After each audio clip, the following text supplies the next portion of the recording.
উখিয়ায় খুন ডাকাতি চুরির মহা উৎসব, প্রশাসন নির্বিকার। কক্সবাজারের উখিয়ায় একের পর এক খুন ডাকাতি ও চুরির ঘটনায় এলাকাবাসীর মধ্যে চরম উদ্বেগ ও আতঙ্ক ছড়িয়ে পড়েছে। আইনশৃঙ্খলা পরিস্থিতির চরম অবনতি হলেও প্রশাসনের তেমন তৎপরতা চোখে পড়ছে না।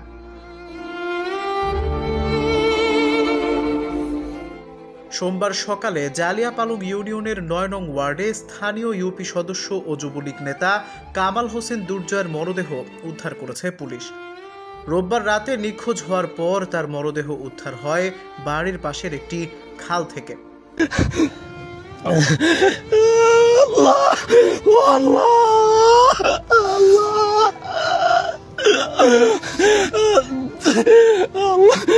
এগারোটার দিকে হঠাৎ মধ্যে একটা খবর আসে, মানে কামাল মেম্বারকে মেরে একটা সরার মধ্যে ফেলে দেওয়া হয়েছে।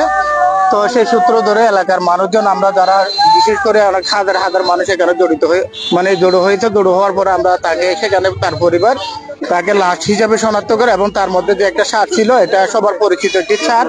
সেই শার্টের সূত্র ধরে আমরা তাকে মনকালী ৯ নম্বর ওয়ার্ডের বর্তমান মেম্বার, খুবই একজন জনদরদী একজন মেম্বার ছিল, সবার মধ্যে তার একটা গ্রহণযোগ্যতা ছিল। তার এভাবে তাকে নির্মমভাবে হত্যা আমরা কোনোভাবে মেনে নিতে পারছি হবে।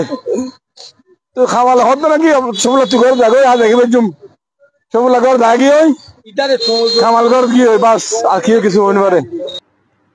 ৫ জুলাই একই এলাকায় এক পাষণ্ড পিতা ৪ বছরের সন্তানকে হত্যা করে ফেলে দেয় খালে। এর আগেও ডাকাতের গুলিতে একজন নিহত হয়েছে। চুরি, মাদক, অপহরণ, ধর্ষণ, টেন্ডারবাজি ও জমি দখলের মতো অপরাধ আশঙ্কাজনক হারে বাড়ছে।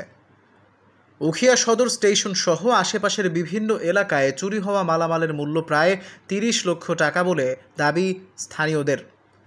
রোহিঙ্গা অধ্যুষিত এই অঞ্চলে প্রশাসনের উদাসীনতায় অপরাধীরা দিন দিন বেপরোয়া হয়ে উঠছে। উখিয়ার জনগণের দাবি, প্রশাসনকে আরও দায়িত্বশীল ও সক্রিয় হতে হবে, নইলে আইন শৃঙ্খলা পরিস্থিতি ভয়াবহ রূপ নিতে পারে। Al Mahmud, news desk.